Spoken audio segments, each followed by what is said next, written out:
Hello, I'm Hilton Supra, the Vice Chairman of Ztudium Group. Today, I'm interviewing Aron Alexander, who's the founder and CEO of Runa, where we are interviewing people who are changing the world, people who are inspiring us with their achievements, creativity, and acumen in the use of technology. In previous interviews, Dinner Squad and I have interviewed over 250 amazing people and achieved more than close to 15 million views on YouTube. Now, this interview series on Citiesabc is in partnership with our platforms openbusinesscouncil.org, a Web3 4IR-based platform utilizing technologies that employ the use of truth and trust through the unique deployment of data analytics, blockchain, corporate digital identity, and machine learning and AI. Now, I'd like to introduce you today to Aron Alexander, who's the founder and CEO of Runa, who's basically built a digital value infrastructure that simplifies the payout processes. Now, the platform facilitates the very smooth and instant transfer and exchange of digital value, including the fractionalization of shares and gift cards. So, Aron, welcome to our podcast. Pleasure to be here. Thank you so much for having me. So tell me, Aron, where are you? I'm currently based in London, although I find myself traveling a lot between here and New York, which I'll be spending more time on the rest of the year from here on out. So do you enjoy the traveling over to New York? I wouldn't say it's the favorite part of my work, but I definitely enjoy getting the opportunity to meet with our customers and merchant partners wherever they are and understanding their problems more deeply. And there's something much richer now about being able to do that in person than we've been able to kind of experience over the last few years. So I should be grateful, although it's tiring. Mm-hmm. So you have a background in financial services in the FinTech industry, and you are bringing some pretty fresh perspective and insights to the table. And your experience really started when you were very young. You started in retail. So tell us a little bit about that. So I was fortunate that, my family were effectively entrepreneurs, hardworking people running small shops themselves. So whether it was a bakery or a local grocery store or clothing store, and that was pretty much my kind of childhood in terms of, being exposed to consumption of everyday goods and services through those experiences. Like to joke, I grew up with a pricing gun in my hand, if people remember what those are. And so, I was exposed to this idea of the ability to effectively set up a business through, exchanging value for food, clothes, etc. When I was, I'll share this first anecdote. I remember the first real business I tried to build was selling chocolates at school. I had them all in one bag at one point, and a teacher caught me and took them all away at once. And I like to say that was my first running with regulatory headwind. But more seriously, I started my first business at 17 while I was still at school. And kind of took my journey from there. Mm-hmm. So your journey really was obviously very commercial. And you later managed a portfolio in a family office. Whereabouts was that? I was in North London. North London, yeah. Yeah. Yeah. Was that before you went to Cambridge? So the background was I was at school. I didn't get to finish my A-levels because I had a series of health issues. Kind of overcame that, went to the military, came out of the military, wanted to complete my A-levels, so I taught them myself, but needed a job. And with my experience in my first business around investments and in properties when I was 17, I managed to land myself a position at this family office, which was being run in a very analog way, shall we say, managing funds through Excel spreadsheets that were deleted every month was my favorite anecdote. As opposed to being just recorded with a different tab, that was the kind of way things were done. So I just brought some kind of standard operational best practice, ended up running the office. It was 15 different companies. Every company had 5 accounts that were 5 years out of date. So, there was a lot of cleanup to do, lots of recapitalization of the capital structure there, from bridging financing to more traditional lending, buying and selling things at auction, investing in other asset classes. So that was a baptism of fire while I was still teaching myself my A-levels to get into university. And then I was fortunate enough to win a place at Cambridge University, first person in my family to go to university. So that was a real difficult experience to learn how to navigate all of that. It took me a long time. But I was fortunate enough to make it happen, and then went through that. Left university, having done a number of internships in financial services, which are quite relevant to our business today. I was very interested in Forex trading. I did that from a younger age in paper trading, and got some experiences in some banks to do that. Equity research and retail was the other one that was quite big, because obviously retail is a big part of our current business, and it's what I kind of also grew up in. So that was a privilege to do. And then I worked in payments, a B2B2C payments company that integrated into retail infrastructure, where QR codes were used to initiate and collect payments from consumers before Apple Pay came out, actually. So a bit ahead of its time. And I like to think of Runa as the Venn diagram between my retail, financial markets, technology, and payment experiences, kind of all wrapped up and overlapping into one. So which college were you at Cambridge, and what did you actually read there? I studied at St. Edmund's College, and I read history and management, which was a 4-year course. Graduated with a first and a prize from the Church Business School in management. That's pretty impressive. So really, as you talked about the Venn diagram of commerce and finance, etc. So your experience of history and management, from Cambridge, but over 4 years, has that stood you in great stead? Yeah, I think I've been very fortunate in a number of ways. I think, in terms of the thing that they really do well at that institution is drilling in the discipline of argument and evidence from an objective basis. So every week I had to read 40 books and come up with an argument on some random idea that I had no exposure to before, and sit one-on-one with a world-class expert on that space and try to pretend that I knew what I was talking about. And you build that muscle over years.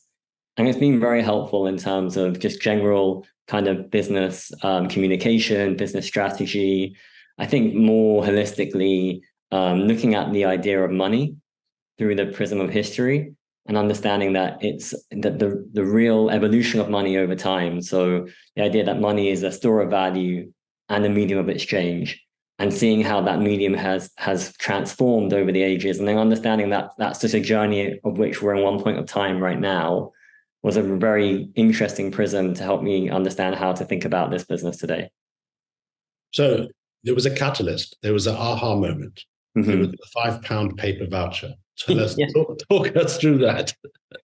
So on one of my many travels, I kind of returned home from an internship, actually, in New York. And in the post, I had a paper voucher for the sum of £5 given to me as a refund for some services that weren't rendered. The thing that struck me was the cost of picking, packing, and shipping a piece of paper for £5 may have cost more than £5. So and businesses are not typically irrational. So what was the idea here?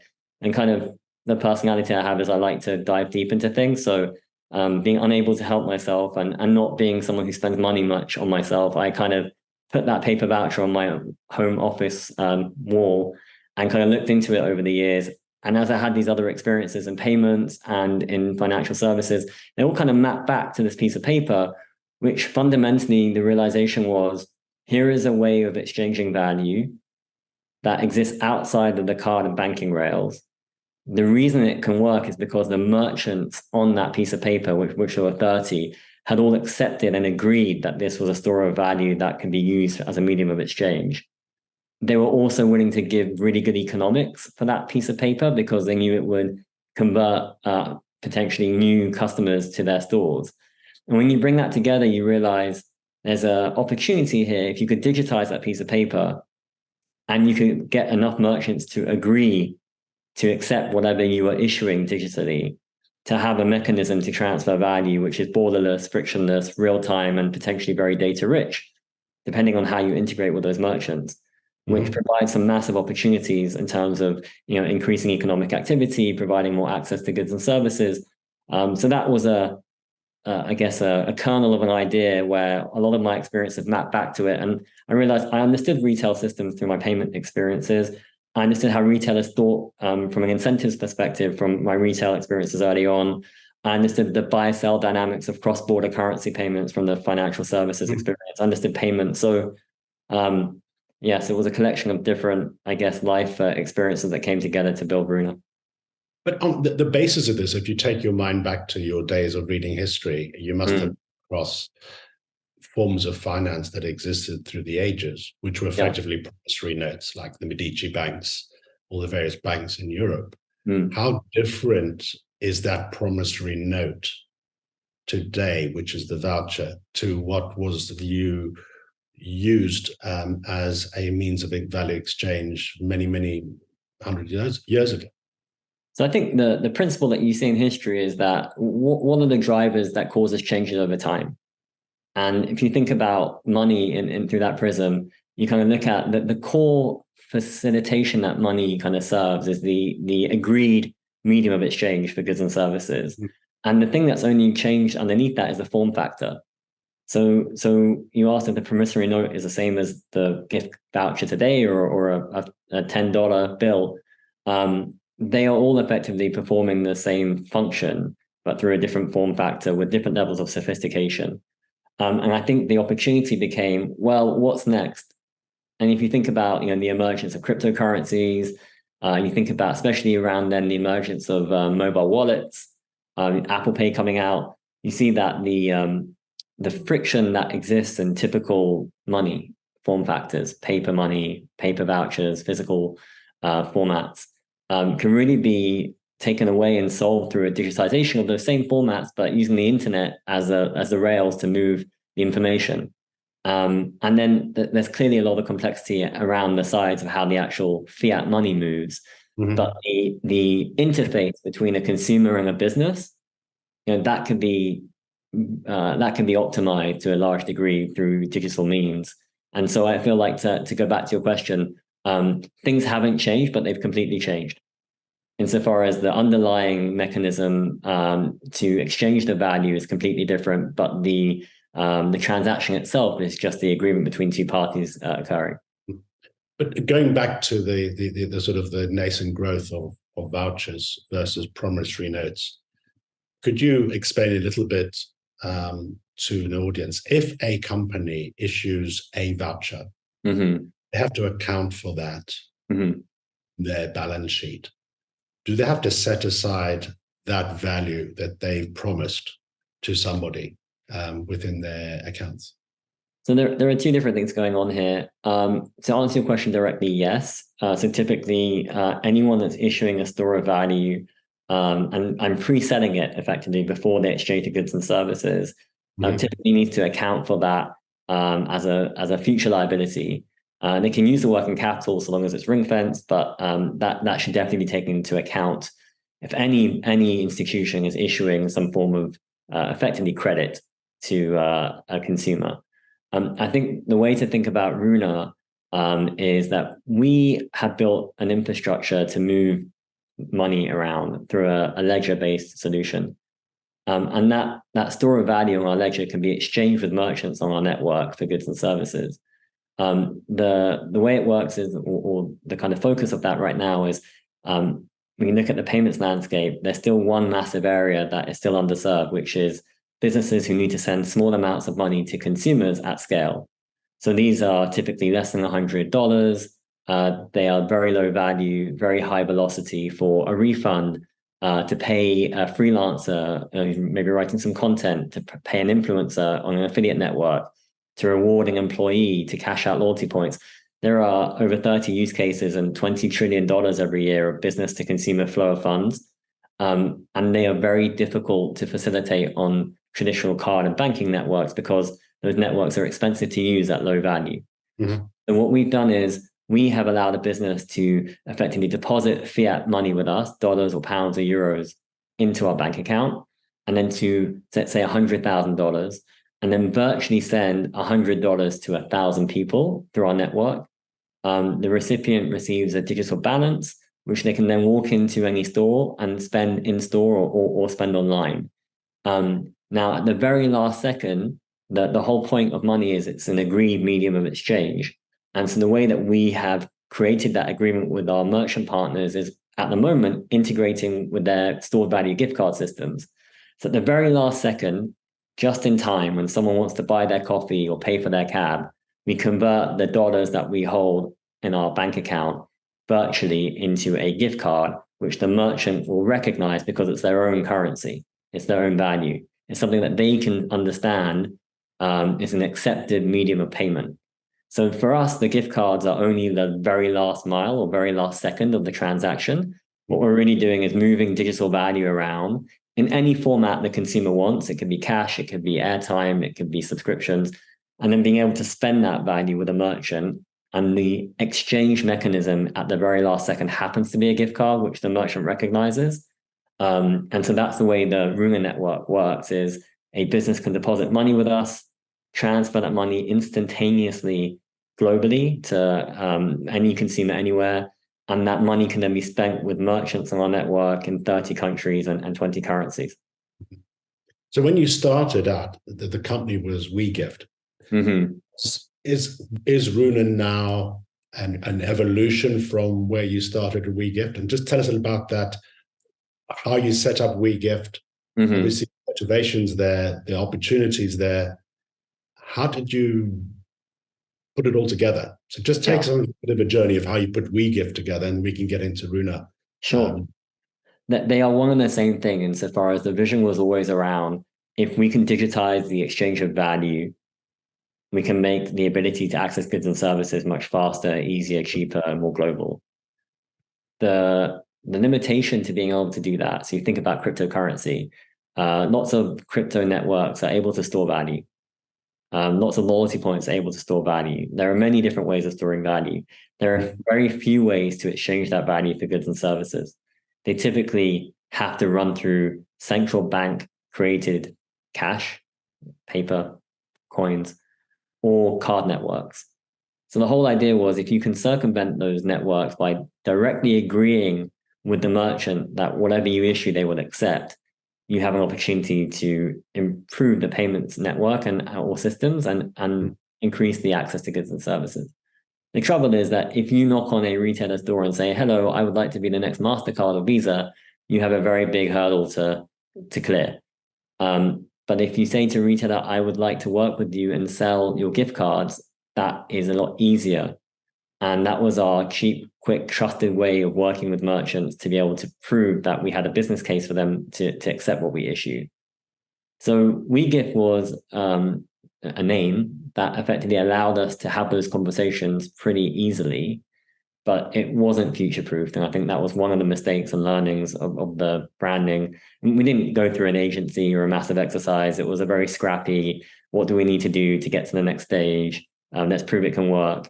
And then we built a merchant network that was so large that it becomes, I guess, cash-like. And we then have built relationships with merchants that are so deep that we can now do more things with them. We can help them issue any store of value, not just a gift card, but an NFT or a product-specific token or a subscription. And then for our customers who are paying out, they can pay out in anything, not just fiat, but they can pay out in airtime credit or subscriptions, or next year we'll be adding cryptocurrency and fractional shares.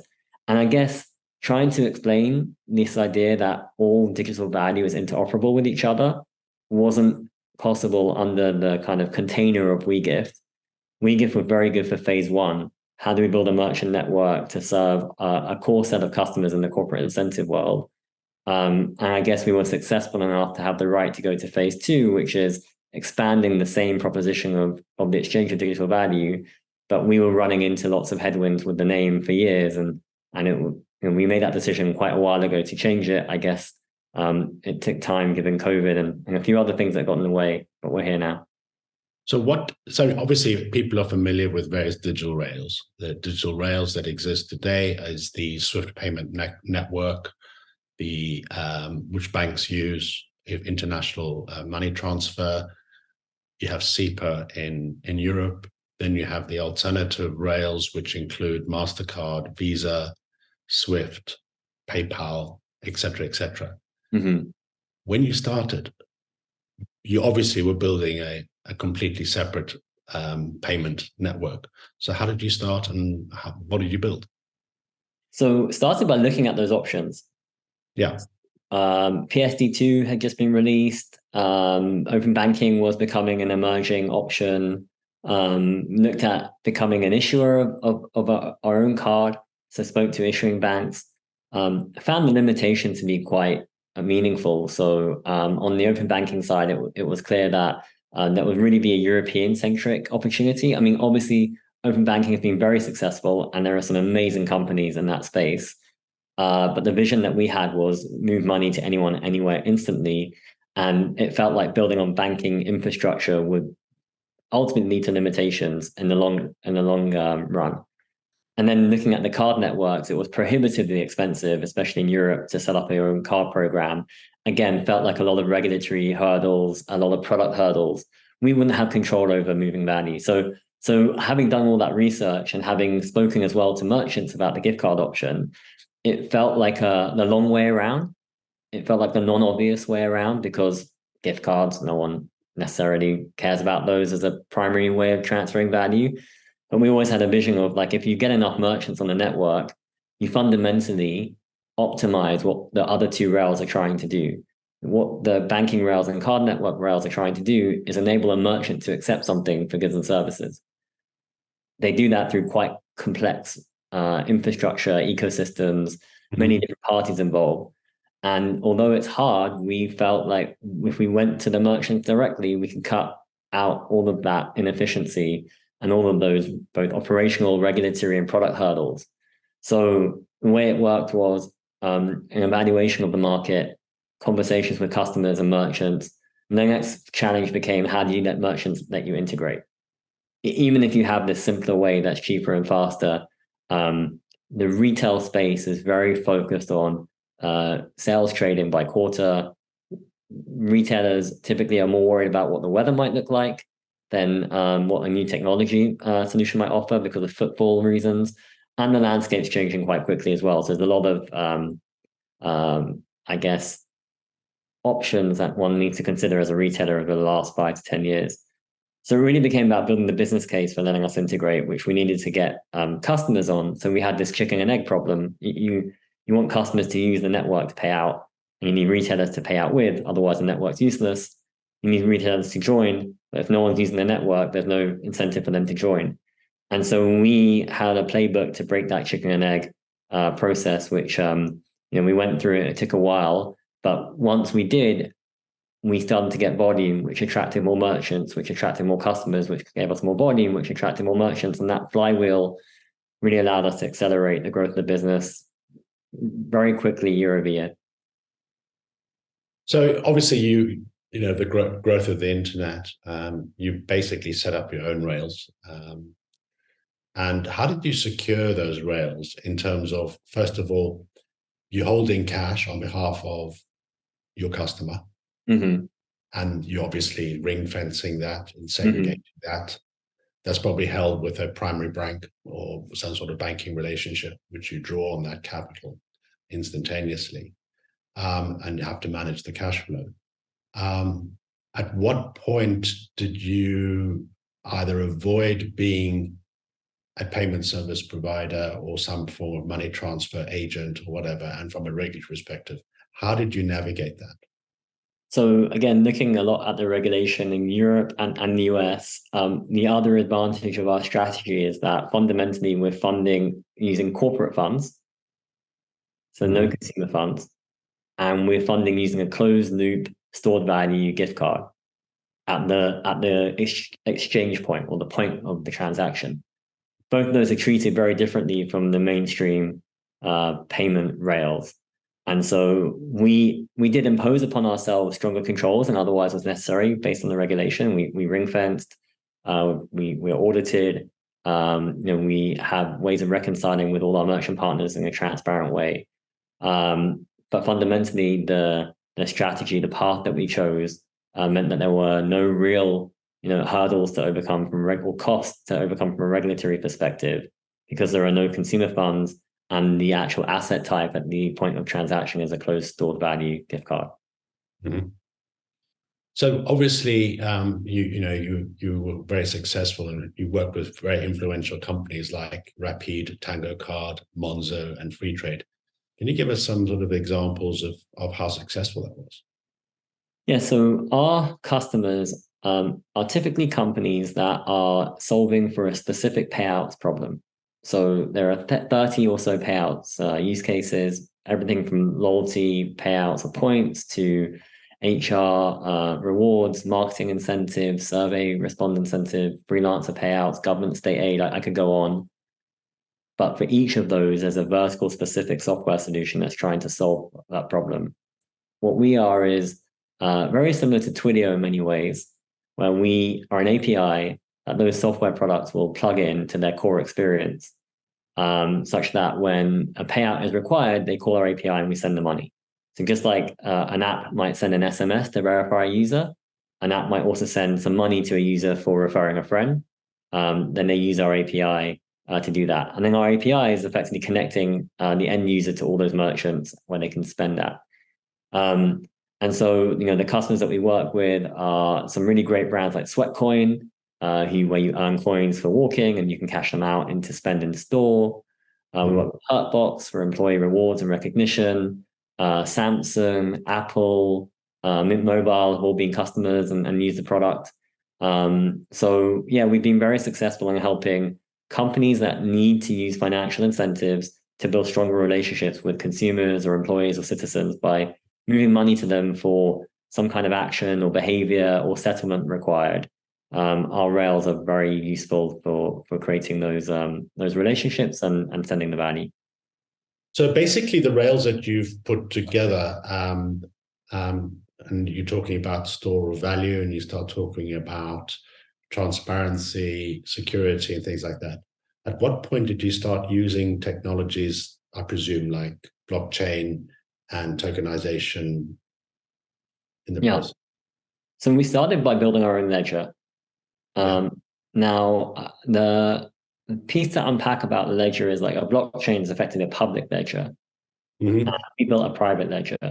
The reason we did that is because the kind of blockchain opportunity around public ledgers is really where both parties want to verify a transaction has happened without having to rely on any single centralized authority. In our part of the market, at the moment at least, that doesn't solve a problem for our partners because we have enough transparency that providing a public ledger just wouldn't add as much value as some of the other investments that we could make. So it may be something that we do in the future, as in a public ledger versus a private one. But we built a ledger-based solution, I guess is the main point. We then tokenize all the assets on that ledger so that they are secure and that they can be traceable and I guess move the store of value into a wrapper that's a lot more useful than I guess just pushing the raw data around. So I guess that's where we started from on day one was it's how do we store the value? And then the second part was how do we enable that value to be a medium of exchange with merchants, which was phase two of getting those integrations. So at the end of the day, you're only minting the token pari passu or one-to-one with whatever funds are available in the depositor's account. Correct. Although to add some more complexity, one of the benefits of working with Runa is if you are paying out $100, we share some of the economics that we receive from the merchant for driving that $100 to the merchant with our customer. So that $100 as a ledger movement may only be, let's say, $95 as a cash movement. So our customers, if they're paying out on a card rail or international wire, $100 might cost them 105 or 120, depending on the method. But with us, it costs 95. And so there is a pari passu one-to-one if we wish it to be, but there's also the inverse where there's a $95 to every $100 of virtual credit. So $95 of cash to every $100 of virtual money being spent in store. And the wallet that most of the merchants will have a merchant wallet. At the same time, the customer will also have would need to have a wallet as well where they receive those rewards. So the beauty of what we built was it's actually frictionless insofar as there's no app to download and there's no persistent wallet that one needs to maintain. People get a tokenized store of value on a URL that has a balance on it, and then the end user may have received a URL that's only for one store. So it's just here's $10 for Starbucks and that's all you can spend it on. or they may have received $100 that can be spent with any merchant on our network. It's completely programmable for the sender to decide where the money can be spent. And then the user receives that URL, they open the URL up, they see the balance, they see the merchants that are available, they walk into a store, they select the merchant, let's say Starbucks again, they put $5.22 down, we spin up a code in real time to exchange for the coffee or whatever they're buying. And then the balance, the $94.78, so I'm making my life hard, is then available to spend with the other merchants on the network. And then once the balance is spent, the wallet is burnt, and then the user can start again. And there's no need to maintain or hold or download an app. And we found that out early on. The average half-life of an app that's downloaded is 90 days. Consumers, are precious about the space on their devices, unless it's an everyday use, which is not. It's just a payout for a one-time need. There's no need to kind of take up space on the consumer's virtual life. If I'm in Starbucks, how do I present my reward to the merchant? So I would say it's the balance, I guess, but the URL that we send, once you select the merchant and the amount, we'll spin up a barcode. That barcode is effectively the Starbucks code, so they recognize it straight away. Brilliant. So you've got multiple reward mechanisms on your platform. You have the ability to redeem some of those rewards with one merchant or a multitude of merchants.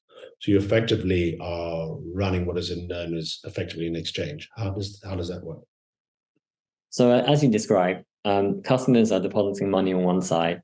They're virtually distributing that money on the network to consumers. So $100,000 is $100 sent to 1,000 people. Those consumers will then decide where they want to spend that money, and they can do so with any merchant on our network. So maybe it's $50 at Amazon and $25 at Nike and another $25 at Target or somewhere else. Once those redemptions or those spends occur, we're recording that, and then we are calculating, let's say, every 7 or 14 days, how much is owed to that particular merchant. And then we're doing a bulk transfer to that merchant. So it's bulk on one side, microtransactions through the middle, bulk settlement on the other side. Yeah, okay, I can understand. So in terms of the KYC and potentially from a regulatory perspective, any form of user, how do you know which user's using that particular reward? Yeah, it's a great question. So on the business side, we run KYB. We use third-party services. We do manual checks. We actually use the same KYB process as our bank, HSBC, so it's extremely robust. On the end recipient side, we use a number of different tools to make sure that the end recipients are the correct ones, and the main one is around being OFAC compliant, so that a URL can't be used in a jurisdiction that is not compliant with the OFAC rules, or a territory that is prohibited. And then we collect the data on email and device information and a few other different ways. And then we are now spending more time with our merchant partners, getting more deeply integrated so that we can start to tie that all together with basket value and actual IDs. And we're developing the next version of our wallet that a user can create an account with, so that we can tie all this information together. I mean, one of the things that a lot of international companies, challengers have, whether they are a shipping company or a supply chain or a travel business, which loads of agents looking after customers, is financing that supply chain or that value chain. How many of your customers have looked at you and said, can you, through the technology, pay all our agents their remuneration or spend? Yes, so we started working with a number of wage streaming, wage earning platforms where what we found is a number of workers would prefer to receive money in the format that we can share because there are lower costs associated. Sometimes there's a bonus paid out on top, especially in markets where it's hard to send money internationally. That's definitely an emerging part of our go-to-market and customer demand. And really, the more merchants that we add to our network, the more viable and the more powerful the product becomes, because it's more cash-like and therefore can be used in more ways. So we're definitely seeing like a increased demand from customers to be able to use us for wage earning or gig economy payouts is typically the two areas that we see are of interest. Absolutely. And supply chains, financing the supply chain. So that's a more complicated one. I guess as a cash product, our customers typically prepay us, and therefore we're in funds, which takes out any counterparty risk for the merchants, which is quite important. We have looked at offering some like financing options, but typically it depends on the business type. Some businesses we work with are very low margin, so especially in this market where interest rates are very high, becomes less viable. It was definitely more attractive 2 years ago, where the cost of money was near zero in some markets. So I think that opportunity may have kind of evaporated a little bit more in recent kind of macroeconomic environments that we're seeing, but I think it will come back again in the near future. So, I mean, obviously you are, building a network, you're building a customer base. There comes a point where you're quite large, and you start challenging the incumbents, the other rails that are provided in terms of value transfer. How do you, well, you don't tell us how you're going to do it, but obviously you've considered how you're going to capitalize on that opportunity. Mm-hmm. I think it depends which rails and network that we're kind of comparing Runa to and what kind of time frame. I think fundamentally what we'll see over time is this shift to consumers spending more time in digital environments. So to put it in a kind of overly simplistic way, everyone's familiar with the metaverse. Everyone's familiar with the concept of spending more time in that digital environment or universe. I think it's going to be a lot more subtle than that. You see it in Roblox. You've seen it in Apple Visor come out. You're seeing it in more immersive experiences through different technology solutions. And in those environments, sending small payments, especially cross-border, because they're inherently global platforms, they're inherently borderless, and they're inherently digital. I think that's where there is a very large opportunity to effectively provide a next generation rails for moving money in any direction, whether it's paying out from a business to a consumer, whether it's a consumer transferring money to each other, whether it's a consumer paying a business. We're going to see a need for an infrastructure and a capability to transfer digital value in digital first environments. So I think there's space because the market is changing and growing for Runa to become a significant player. I think it will look different to what the traditional incumbents are doing today, where they've obviously established themselves in the kind of traditional in-store physical payments or even e-commerce payment space. I think we will participate there too. But I feel like the area where we will have unique, significant, differentiated value will be in these more digital first experiences. I mean, there are some companies that are doing, voucher-based digital value transfer mechanisms. A couple of them are in South America. You mentioned you're going over to New York, so obviously you have customers in the United States. You have customers in the UK. What other parts of the world do you see some traction for this? Yeah, so we currently operate in 30 countries and 20 or so currencies, and we're adding another 30 or so this year. And our customers are global, so we have customers in over 50 different countries sending value for all sorts of different use cases. About 25% of the business is in the US. And so we're growing there rapidly. We also see US customers transferring value internationally using our rails. So there's definitely a big cross-border element. I think for us, the opportunity really is where do we add merchants? The more merchants we add, the more utility the network has. And it's less around the voucher and gift card side. It's more any way that we can integrate with a merchant. So now we're integrating to point of sale, into online checkout.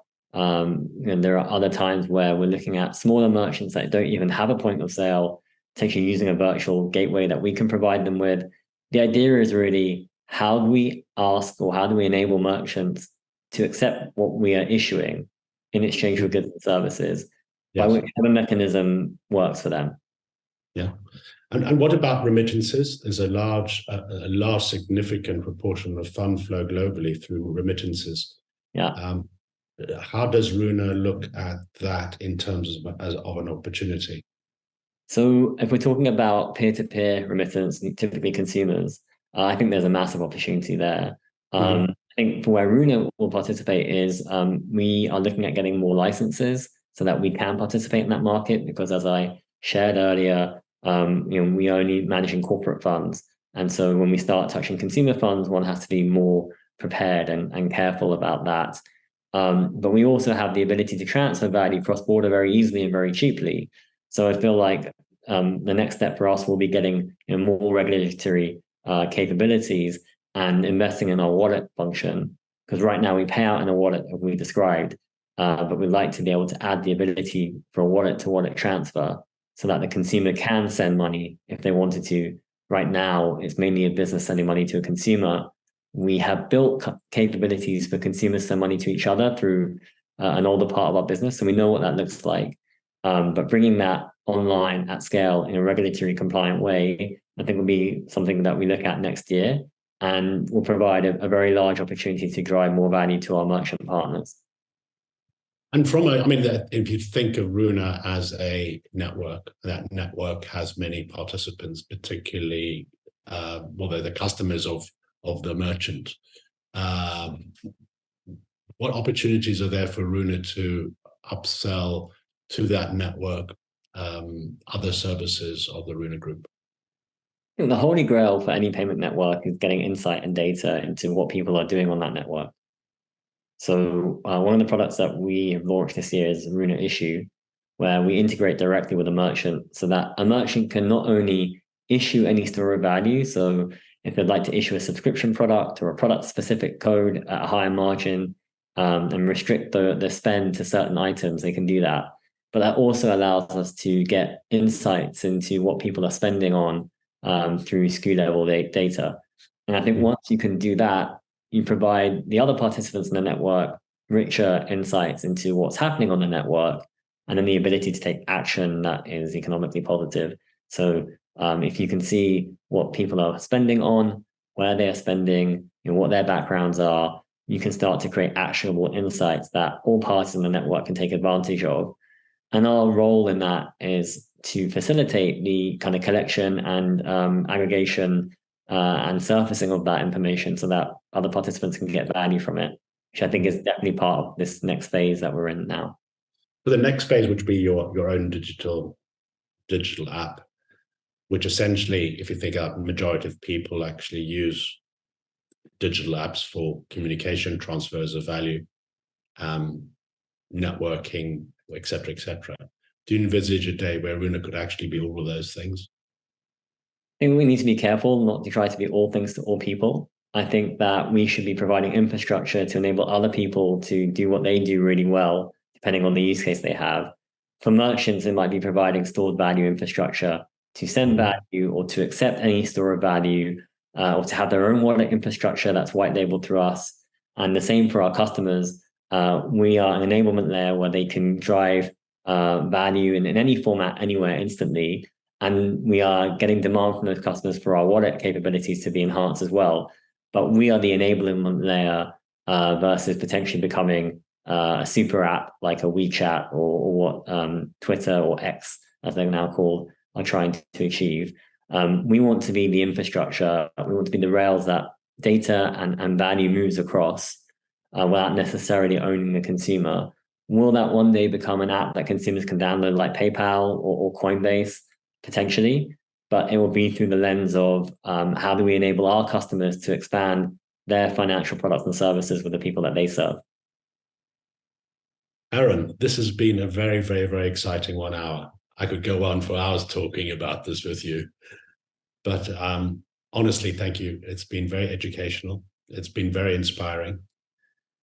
You really are changing the world. And I'm going to be watching this space with great interest in terms of your cutting edge digital value infrastructure and transfer of that value. And thank you very much indeed for your time. Thank you very much for the opportunity. As you say, all good things must come to an end, and it was a pleasure to spend some time talking this through with you. So basically, if anybody wants to get in touch with you, what's the best way to do that? Reach out to us through Runa.io. You can reach out to me on LinkedIn or Aron, Aron at Runa.io. Happy to jam with people about payments infrastructure and the future of digital value.